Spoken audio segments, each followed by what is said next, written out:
Hello friends, welcome to share trader Kannada. ರೀಸೆಂಟಾಗಿ ತುಂಬ IPOಗಳು ಬರ್ತಿದೆ ಅಲ್ವಾ? ಸ್ವಲ್ಪ ಇಂಟ್ರೆಸ್ಟಿಂಗಾಗಿ ಕಾಣಿಸ್ತಾ ಇರೋ ಒಂದು IPO ಯಾವುದಾದ್ರೂ ಇದೆ ಅಂದರೆ ಆರ್ಕನ್ ಕೆಮಿಕಲ್ಸ್ IPO. ಏನಕ್ಕಂದರೆ ಈ ಕಂಪನಿಗೆ ಎಂಟ್ರಿ ಬ್ಯಾರಿಯರ್ ಜೊತೆಗೆ ಇನ್ಸ್ಟಿಟ್ಯೂಷನಲ್ ಇಂಟ್ರೆಸ್ಟನ್ನು ಚೆನ್ನಾಗಿ ಕಾಣಿಸ್ತಾ ಇದೆ. ರೀಸೆಂಟಾಗಿ ಆ್ಯಂಕರ್ ಲಿಸ್ಟೂ ನಮಗೆ ರಿಲೀಸ್ ಆಗಿದೆ ಅಲ್ವಾ? ಆ್ಯಂಕರ್ ಲಿಸ್ಟಲ್ಲಿ ನೀವು ನೋಡಿದ್ರೆ ಒಳ್ಳೆ ಯಾವುದಾದ್ರೂ ಫಂಡ್ ಹೌಸಸ್ ಇದೆ ಅಲ್ವಾ, ಅವರೆಲ್ಲನೂ ಆ್ಯಂಕರ್ ರೌಂಡಲ್ಲಿ ಪಾರ್ಟಿಸಿಪೇಟ್ ಮಾಡಿದ್ದಾರೆ. ಈ ಕಂಪ್ನಿ ಬಗ್ಗೆ ಕಂಪ್ಲೀಟ್ ಡೀಟೇಲ್ಸ್ ನಿಮಗೆ ನಾನು ಶೇರ್ ಮಾಡ್ತೀನಿ. ಈ IPO ರಿಲೇಟೆಡ್ ಆಗಿ ನಾವು ಅಪ್ಲೈ ಮಾಡಬಹುದಾ ಅಥವಾ ಅವಾಯ್ಡ್ ಮಾಡಬೇಕಾ, ಈ ಡೀಟೇಲ್ಸು ನಿಮಗೆ ಈ ವಿಡಿಯೋ ಎಂಡಲ್ಲಿ ಶೇರ್ ಮಾಡ್ತೀನಿ. ಆ್ಯಕ್ಚುಲಿ ಈ ವಿಡಿಯೋ ನಾನು ಹೇಗೆ ಡಿಸೈನ್ ಮಾಡಿದ್ದೀನಿ ಅಂದರೆ, ಈ IPO ಟೈಮಲ್ಲಿ ಅಂತಾನೆಲ್ಲ ಫ್ಯೂಚರಲ್ಲಾದರೂ ಯಾವಾಗಾದ್ರೂ ಹಿಂದೆ ಬಂದು ಈ ವಿಡಿಯೋನ ನೋಡ್ಬೋದು. ಏನಕ್ಕಂದರೆ ಈ ಕಂಪನಿಗೆ ಡೆಫಿನೆಟ್ಲಿ ಸ್ವಲ್ಪ ಎಂಟ್ರಿ ಬ್ಯಾರಿಯರ್ಸು ಕ್ಲಿಯರಾಗಿ ಕಾಣಿಸ್ತಾ ಇದೆ. ಎಂಟ್ರಿ ಬ್ಯಾರಿಯರ್ಸ್ ಕಾಣಿಸಿದಾಗ IPO ಟೈಮ್ನಲ್ಲಿ ಬಜ್ ಇಲ್ಲ ಅಂದ್ರೂ ಅದಾದಮೇಲೆ ಯಾವುದಾದ್ರೂ ಒಂದು ಟೈಮಲ್ಲಿ ಬಜ್ ಅಂತೂ ಕ್ರಿಯೇಟ್ ಆಗತ್ತೆ ಡೆಫಿನೆಟ್ಲಿ ಈ ಕಂಪನಿ ಪರವಾಗಿ. ಆ್ಯಂಡ್ ಹಾಗೆ ಇವರು ಪ್ರಾಡಕ್ಟಲ್ಲೂ ಒಳ್ಳೆ ಗ್ರೋತ್ ಬರ್ತಿದೆ. ಈ ಕಂಪನಿಯಲ್ಲಿ ಒಂದು ಮೇಜರ್ ಇನ್ವೆಸ್ಟರ್ ಇದ್ದಾರೋ ಆ ಇನ್ವೆಸ್ಟರ್ ಬಗ್ಗೆನೂ ಮಾತಾಡ್ಕೊಳ್ಳೋಣ. ಸೊ ಈ ಡೀಟೇಲ್ಸ್ ಎಲ್ಲನೂ ಏನಂದರೆ, ಈ company going to actually market positive ಆಗಿ ನೋಡೋ ಚಾನ್ಸಸ್ ಇದೆ. ಆ ಟೈಮಲ್ಲಿ ನಿಮಗೆ ಈ ಕಂಪನಿ ಡೀಟೇಲ್ಸ್ ಸಿಗಬೇಕಂದ್ರೆ ಈ ವಿಡಿಯೋ ನಿಮಗೆ ತುಂಬ ಹೆಲ್ಪ್ಫುಲ್ ಆಗುತ್ತೆ. ಸೊ ಆ ಟೈಪ್ನಲ್ಲಿ ಡಿಸೈನ್ ಮಾಡಿ ನಿಮಗೆ ಕಂಪ್ಲೀಟ್ ಇನ್ಫಾರ್ಮೇಷನ್ ಅಂತೂ ಈ ವಿಡಿಯೋದಲ್ಲಿ ಶೇರ್ ಮಾಡ್ತಿದ್ದೀನಿ. ಮೊದಲನೇದಾಗಿ ನಾವು ಈ ಕಂಪನಿ ಮ್ಯಾನುಫ್ಯಾಕ್ಚರ್ ಮಾಡೋ ಪ್ರಾಡಕ್ಟ್ ಬಗ್ಗೆ ಸ್ಟಾರ್ಟ್ ಮಾಡೋಣ. ಏನಕ್ಕಂದರೆ ಪ್ರಾಡಕ್ಟ್ ಬಗ್ಗೆ ನಮಗೆ ಅರ್ಥ ಆದಾಗಲೇ ನಮಗೆ ಈ ಕಂಪನಿಲಿರುವಂಥ ರಿಯಲ್ ಗ್ರೋತ್ ಏನೋ ಅರ್ಥ ಆಗುತ್ತೆ. ಫಸ್ಟ್ ಇವರು ತಯಾರು ಮಾಡೋಂಥ ಪ್ರಾಡಕ್ಟ್ ಹೆಸರು ಬ್ರೊಮೈನ್. ಈ ಬ್ರೊಮೈನ್ನ ಫಾರ್ಮಾ ಇಂಡಸ್ಟ್ರಿನಲ್ಲಿ ಹಾಗೆ ಆಗ್ರೋಕೆಮಿಕಲ್ ಇಂಡಸ್ಟ್ರಿ, ವಾಟರ್ ಟ್ರೀಟ್ಮೆಂಟ್ನಲ್ಲಿ ಯೂಸ್ ಮಾಡ್ತಾ ಇರ್ತಾರೆ. ಬೇಸಿಕ್ಲಿ ಬ್ರೊಮೈನ್ ನಮಗೆ ಎಲ್ಲಿ ಸಿಗತ್ತೆ ಅಂದರೆ, ಸೀ ವಾಟರ್ ಎಲ್ಲಿ ಜಾಸ್ತಿ ಇರುತ್ತಲ್ವ ಅಲ್ಲಿ ಬ್ರೊಮೈನ್ ಒಂದು ಕಾನ್ಸಂಟ್ರೇಷನ್ ಜಾಸ್ತಿ ಇರುತ್ತೆ. ಆ್ಯಂಡ್ ಈ ಬ್ರೊಮೈನ್ ಒಂದು ಎಕ್ಸ್ಟ್ರಾಕ್ಷನ್ನು ಇದು ಈ ಬ್ರೊಮೈನ್ ಒಂದು ಕಾನ್ಸಂಟ್ರೇಷನ್ ಮೇಲೇ ಆಧಾರ ಮೇಲೆ ಡಿಪೆಂಡ್ ಆಗಿರುತ್ತೆ. ಸೊ ಬ್ರೊಮೈನ್ ಒಂದು ಕಾನ್ಸಂಟ್ರೇಷನ್ ಜಾಸ್ತಿ ಇದೆ ಅಂದ್ರೆ ಅನ್ಕೊಂಡ್ರೆ ಎಕ್ಸ್ಟ್ರಾಕ್ಷನ್ ಈಸಿ ಆಗತ್ತೆ. ಆ್ಯಂಡ್ ಹಾಗೆ ಕಾಸ್ಟ್ ಆಫ್ ಎಕ್ಸ್ಟ್ರಾಕ್ಷನ್ನು ತುಂಬ ಕಮ್ಮಿ ಆಗತ್ತೆ.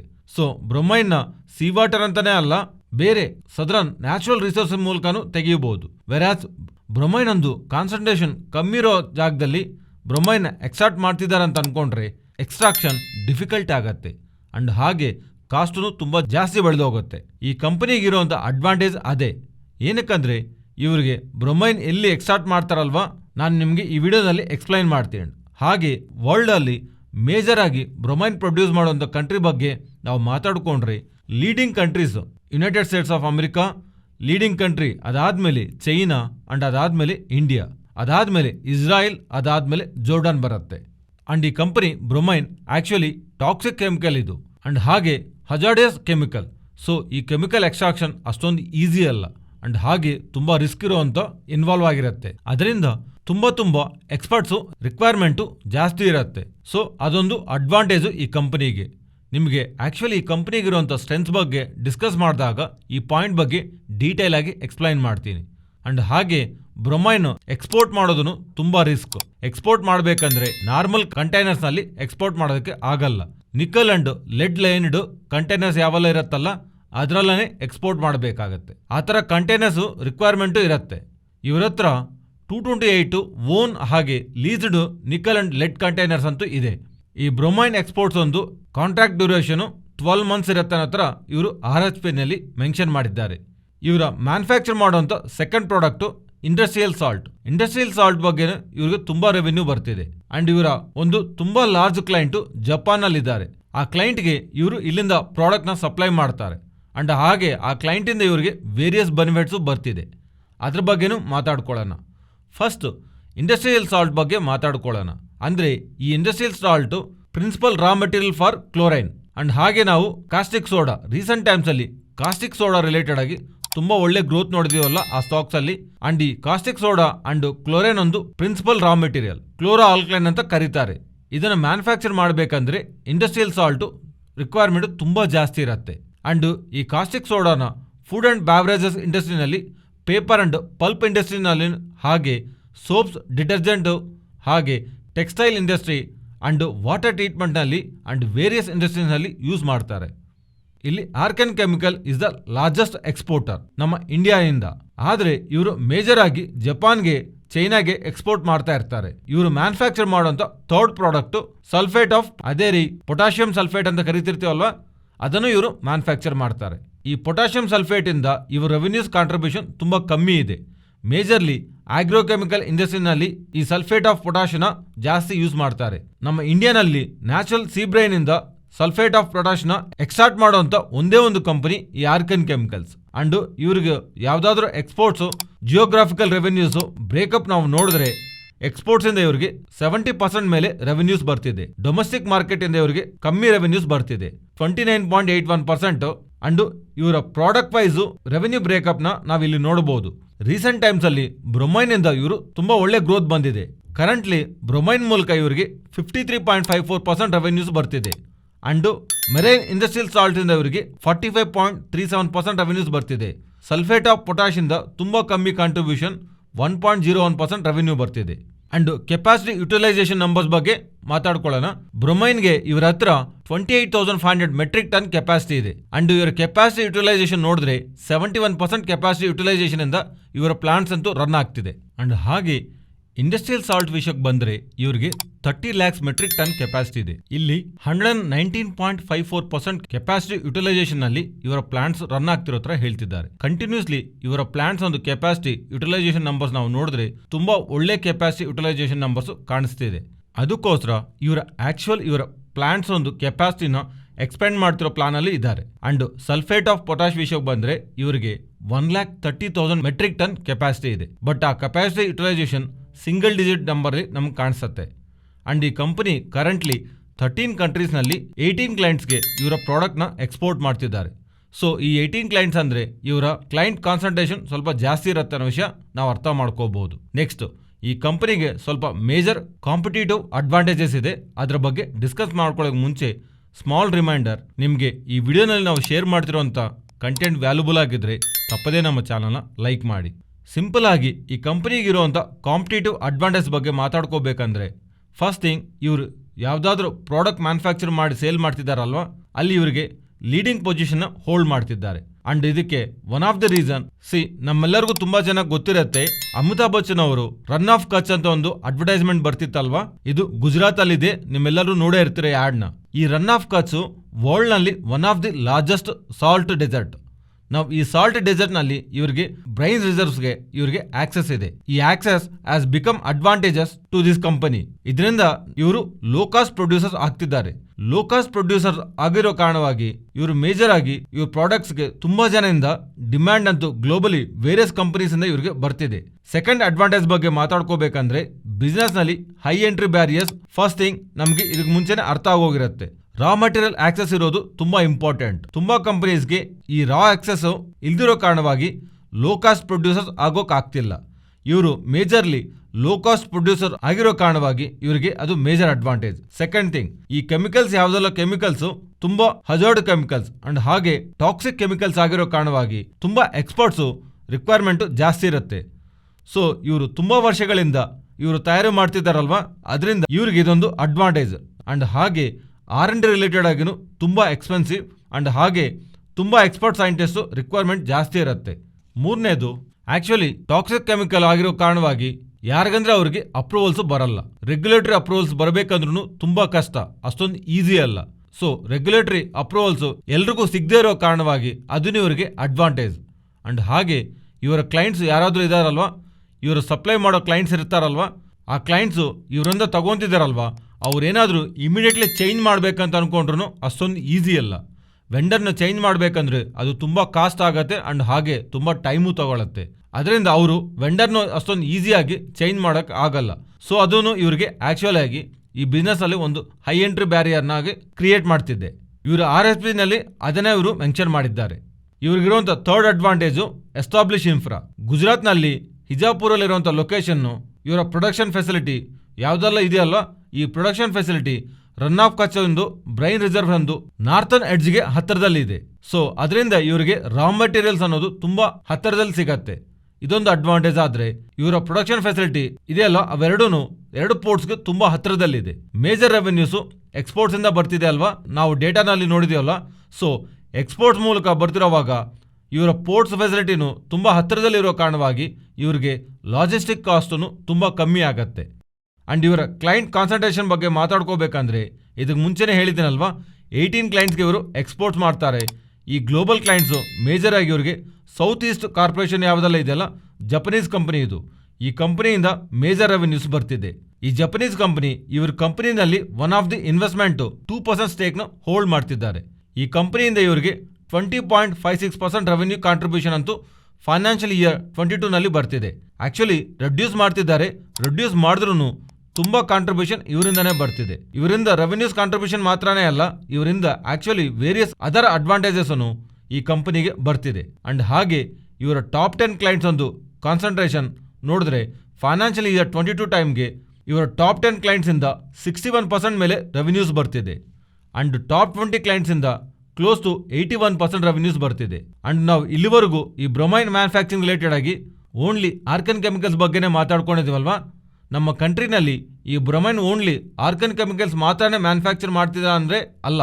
ಇಲ್ಲಿ ನಿಮ್ಮ ಇಮೇಜಲ್ಲಿ ಕಾಣಿಸ್ತಿರೋ ಥರ ಮಿಕ್ಕಿರೋ ಅದರ್ ಕೆಮಿಕಲ್ ಕಂಪನೀಸನು ಈ ಬ್ರೊಮೈನ್ ಮ್ಯಾನುಫ್ಯಾಕ್ಚರ್ ಮಾಡಿದ್ರೆ, ಆರ್ಕನ್ ಕೆಮಿಕಲ್ ವಿಷಯಕ್ಕೆ ಬಂದರೆ ಇವರಿಗೆ 42.5 KT ಅಪ್ರೂವಲ್ ಇದ್ರೆ, ಬಟ್ ಆಕ್ಚುಲಿ ಇವರು ಪ್ರೊಡ್ಯೂಸ್ ಮಾಡ್ತಿರೋದು ಕೇವಲ 14 KT ಮಾತ್ರ ಪ್ರೊಡ್ಯೂಸ್ ಮಾಡ್ತಿದ್ದಾರೆ.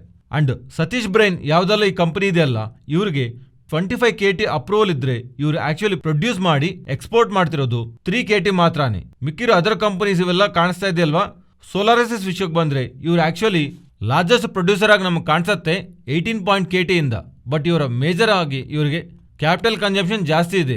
ಆ 18 KTನಲ್ಲಿ ನೀವು ಇಲ್ಲಿ ನೋಡಿದ್ರೆ ಕ್ಯಾಪಿಟಲ್ ಕನ್ಸಂಪ್ಷನ್ 10.5 KT ಆಗಿದ್ರೆ ಇವರು ಆಕ್ಚುಲ್ ಆಗಿ ಎಕ್ಸ್ಪೋರ್ಟ್ ಮಾಡ್ತಿರೋದು 8.58 KT ಮಾತ್ರನೇ.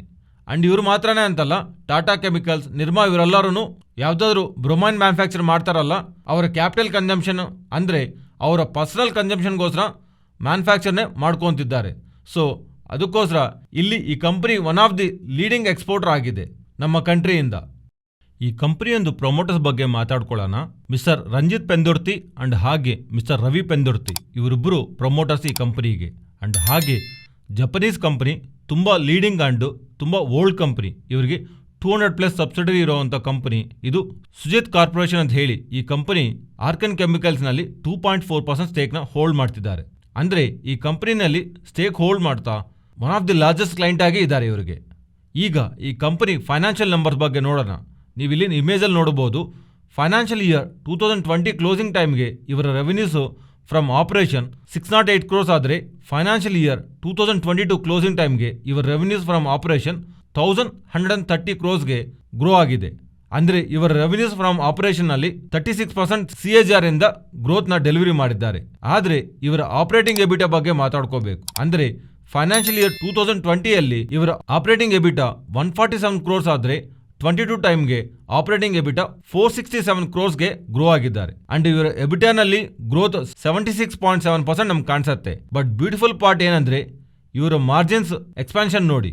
ಫೈನಾನ್ಷಿಯಲ್ ಇಯರ್ 20 ಕ್ಲೋಸಿಂಗ್ ಟೈಮ್ಗೆ ಇವರ ಮಾರ್ಜಿನ್ಸು 24.33% ಆದರೆ, ಫೈನಾನ್ಷಿಯಲ್ ಇಯರ್ 22 ಕ್ಲೋಸಿಂಗ್ ಟೈಮ್ಗೆ ಇವರ ಮಾರ್ಜಿನ್ಸು 41.32% ಗ್ರೋತ್ ಆಗಿವೆ. ಮಾರ್ಜಿನ್ಸ್ ಅಂತೂ ತುಂಬ ಒಳ್ಳೆ ಗ್ರೋತ್ ಕಾಣಿಸುತ್ತೆ. ಪ್ಯಾಟ್ ವಿಷಯಕ್ಕೆ ಬಂದರೆ ಫೈನಾನ್ಷಿಯಲ್ ಇಯರ್ 2022 ಇವರು ಲಾಸಸ್ನ ಜನರೇಟ್ ಮಾಡಿದ್ದಾರೆ. ವೆರಾಸ್ ಫೈನಾನ್ಷಿಯಲ್ ಇಯರ್ 2022 ಕ್ಲೋಸಿಂಗ್ ಟೈಮ್ಗೆ ಇವರು 251 crores ಪಾಸಿಟಿವ್ ಪ್ಯಾಟ್ ನಂಬರ್ಸ್ ಅಂತೂ ಡೆಲಿವರಿ ಮಾಡಿದ್ದಾರೆ. ಪ್ಯಾಟಲ್ಲೂ ತುಂಬ ಒಳ್ಳೆ ಇಂಪ್ರೂವ್ಮೆಂಟ್ ಕಾಣಿಸಿದೆ. ಅಂಡ್ ಪ್ಯಾಟ್ ಮಾರ್ಜಿನ್ಸ್ ಇಲ್ಲಿ ನೀವು ನೋಡಬಹುದು 22.2% ಪ್ಯಾಟ್ ಮಾರ್ಜಿನ್ ಆದರೆ ಮೇಂಟೈನ್ ಮಾಡ್ತಿದ್ದಾರೆ. ಈ ಕಂಪನಿ ಪರವಾಗಿ ಇಲ್ಲಿವರೆಗೂ ನಾನು ನಿಮಗೆ ಯಾವುದಾದ್ರೂ ಇನ್ಫಾರ್ಮೇಷನ್ ಶೇರ್ ಮಾಡಿದೆ ಅಲ್ವಾ, ಶೇರ್ ಮಾಡಿರೋಂಥ ಇನ್ಫಾರ್ಮೇಷನ್ ಎಲ್ಲ ತುಂಬ ಚೆನ್ನಾಗಿ ಇಷ್ಟ ಆಗಿದೆ ನನಗೆ. ಬಟ್ ನನಗೆ 2 ಕ್ವಶನ್ ಮಾರ್ಕ್ ಅಂತೂ ಮಿಕ್ಕೋಗಿದೆ. ಒಂದು, ಇವರ ರೆವೆನ್ಯೂಸು ಇಷ್ಟೊಂದು ಸಡನ್ ಆಗಿ ಯಾವುದಾದ್ರೂ ಗ್ರೋತ್ ಬಂದಿದೆ ಅಲ್ವಾ, ಆ ಗ್ರೋತ್ ಎಲ್ಲಿಂದ ಬಂದಿದೆ. ಸೆಕೆಂಡು, ಇವರ ಮಾರ್ಜಿನ್ಸ್ ಇಷ್ಟೊಂದು ಎಕ್ಸ್ಪೆಂಡ್ ಆಗೋದಕ್ಕೆ ರೀಸನ್ ಏನು. ಇವೆರಡು ವಿಷಯ ತಿಳ್ಕೊಳ್ಳೋದು ತುಂಬ ಇಂಪಾರ್ಟೆಂಟ್. ಬಟ್ ಇವೆರಡು ವಿಷಯನೂ ಕ್ವಶನ್ ಮಾರ್ಕ್ ಆಗಿ ಮಿಕ್ಕೋಗಿದೆ. ಏನಕ್ಕಂದರೆ ಮಾರ್ಜಿನ್ ಎಕ್ಸ್ಪೆನ್ಷನ್ ಇವರು ಯಾವುದಾದ್ರೆ ಪ್ರಾಡಕ್ಟ್ ಸೇಲ್ ಮಾಡ್ತಿದ್ದಾರಲ್ವ, ಆ ಪ್ರಾಡಕ್ಟ್ ಒಂದು ಸಡನ್ ಏನಾದರೂ ಡಿಮ್ಯಾಂಡ್ ಆಗಿ ಯಾರಾದರೂ ಸಪ್ಲೈ ಪ್ರೊಡಕ್ಷನ್ ಸ್ಟಾಪ್ ಮಾಡೋ ಕಾರಣವಾಗಿ ಅಥವಾ ಆ ಪ್ರಾಡಕ್ಟ್ಗೆ ಸಡನ್ ಡಿಮ್ಯಾಂಡ್ ಬೆಳೆದಿರೋ ಕಾರಣವಾಗಿ ಮಾರ್ಜಿನ್ಸ್ ಎಕ್ಸ್ಪೆಂಡ್ ಆಗಿದೆಯಾ, ಇದು ಟೆಂಪ್ರವರಿ ಆಗಿ ಬಂದಿದೆಯಾ, ದಟ್ ಈಸ್ ದ ರಿಸ್ಕ್ ಆಗುತ್ತೆ. ಬಟ್ ಮಾರ್ಜಿನ್ ಎಕ್ಸ್ಪಾನ್ಷನ್ ಪರ್ಮನೆಂಟ್ ಆಗಿ ಮೈಂಟೈನ್ ಮಾಡ್ತಿದ್ದಾರೆ ಅಂದರೆ ದೆನ್ ದಟ್ಸ್ ಅಡ್ವಾಂಟೇಜ್ ಆಗುತ್ತೆ. ಬಟ್ ಪ್ರಾಬ್ಲಮ್ ಎಲ್ಲಾನು ಈ ಕಂಪನಿ ಮ್ಯಾನೇಜ್ಮೆಂಟ್ ಇಂಟರ್ವ್ಯೂಸ್ ಎಲ್ಲಾದ್ರೂ ಇದೆಯಾ ಅಂತ ನೋಡಿದ್ರೆ ತುಂಬಾ ಫೈಂಡ್ ಔಟ್ ಮಾಡೋದಕ್ಕೆ ಪ್ರಯತ್ನ ಮಾಡ್ತೀನಿ ಈ ಮ್ಯಾನೇಜ್ಮೆಂಟ್ ಒಂದು ಇಂಟರ್ವ್ಯೂಗೋಸ್ಕರ. ಆದ್ರೆ ಯಾವುದು ಈ ಪಾಯಿಂಟ್ ರಿಲೇಟೆಡ್ ಆಗಿ ಯಾವುದು ಸಿಗ್ಲಿಲ್ಲ. ಸೊ ಇವೆರಡು ಕ್ವಶನ್ಸ್ ಅಂತೂ ಈ ಕಂಪನಿ ರಿಲೇಟೆಡ್ ಆಗಿ ನನಗೆ ಮಿಕ್ಕೋಗಿದೆ.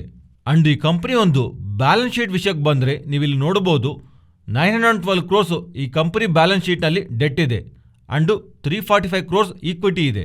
So debt to equity ratio ನೋಡಿದ್ರೆ 2.6 ಟೈಮ್ಸ್ ಆಗತ್ತೆ, ವಿಚ್ ಈಸ್ ವೆರಿ ಹೈ.